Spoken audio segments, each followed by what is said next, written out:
আল্লাহর ওলি হওয়ার জন্য, সহজে আল্লাহকে খুশি করার জন্য সবচেয়ে বড় বিষয় হলো আল্লাহর বান্দাদের কাজ করা। অনেক হাদিস আছে, একটা হাদিস শুধু আপনাদের ছোট্ট করে বলবো। আব্দুল্লাহ ইবনে ওমর রাদিয়াল্লাহু তাআলা আনহুর হাদিস। রাসূলুল্লাহ সাল্লাল্লাহু আলাইহি ওয়াসাল্লাম বলছেন, আহাব্বুল ইবাদি ইলাল্লাহি আনফাউহুম, আল্লাহ তাআলার কাছে সবচেয়ে প্রিয় বান্দা হলো যে বান্দা অন্যান্য মানুষের সবচেয়ে বেশি উপকার করে। কথা কি শুনছেন? শোনা যাচ্ছে? হ্যাঁ, আল্লাহর কাছে সবচেয়ে প্রিয় বান্দা কে? কে ভাই? যে অন্য মানুষের বেশি উপকার করে। ওয়া আহাব্বুল আমালি ইলাল্লাহি সুরুরুন তুদখিলু ফি কলবি মুসলিম আও তাকদি আনহু দাইনান আও তাতরুদু আনহু জুআন আও তাকশিফু আনহু কুরবা। আল্লাহ তাআলার কাছে সবচেয়ে প্রিয় নফল ইবাদত কি? যে কোনো ক্ষুধার্তকে খাবার দেবে, কোনো বেদনাক্লিষ্ট মানুষের বেদনা দূর করে দেবে, কোনো অভাবী মানুষের অভাব দূর করবে, কোনো বিপদগ্রস্তকে বিপদ থেকে উদ্ধার করবে। এর চেয়ে প্রিয় ইবাদত আল্লাহর আর নেই। ওয়ালান আমশি মা আখি ফি হাজাতিল্লাহু আহাব্বু ইলাইয়া মিন আন আতাকিফা ফিল মসজিদি শাহরা।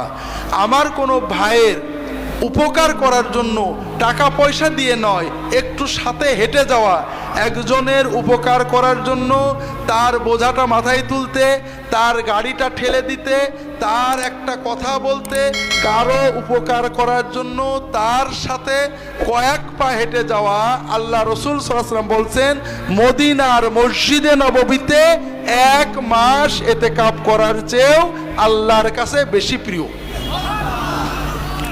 1 মাস মসজিদে নববীতে ইতিকাফ করলে যে সওয়াব পাবেন, একজন মানুষের বোঝা তুলে দিতে, একজন মানুষের উপকারের একটা কথা বলতে, একজন মানুষের বিপদে আপদে সাহায্য করতে কয়েক পা হেঁটে গেলে তার চেয়ে বেশি সওয়াব পাবেন।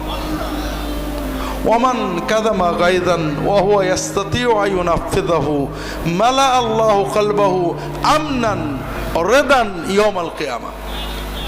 যে ব্যক্তি খুব রাগ হয়েছে, একজন লোক তার কষ্ট দিয়েছে, গালি দিয়েছে, খারাপ কথা বলেছে, জামা ছিঁড়ে দিয়েছে, পা পাড়িয়ে দিয়েছে, রাগ হয়েছে, এমন লোকের উপরে রাগ হয়েছে যার উপরে রাগলে রাগ ঝেড়ে দেওয়া যায়, যাকে গালি দেওয়া যায়, মায়ের দেওয়া যায়, নিজের স্ত্রী, নিজের স্বামী, নিজের ছেলে মেয়ে, নিজের কাজের মানুষ, গরিব মানুষ, রিক্সাওয়ালা, আপনার চেয়ে দুর্বল কারো উপরে আপনার রাগ হয়েছে, প্রচণ্ড অপমান করেছে, বাজে কথা বলেছে, আহত করেছে, যে কোনো কারণে আপনার প্রচণ্ড রাগ হয়েছে।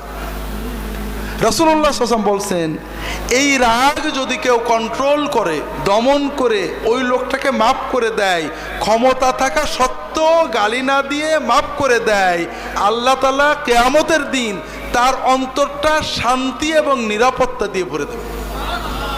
তো ভাইরা, আমরা বাড়িতে বউয়ের উপরে রাগ করি, গাল দিই, সুযোগ পেলে স্বামীকে রাগ করি, গাল দিই, ছেলে মেয়েদের রাগ করি, গাল দিই। আল্লাহ রসুল সাল্লাল্লাহু আলাইহি ওয়াসাল্লাম বলছেন, না, তুমি যদি রাগটাকে কন্ট্রোল করে মাফ করে দাও, আল্লাহ কিয়ামতের দিন তোমার অন্তরটা শান্তি দিয়ে ভরে দেবে।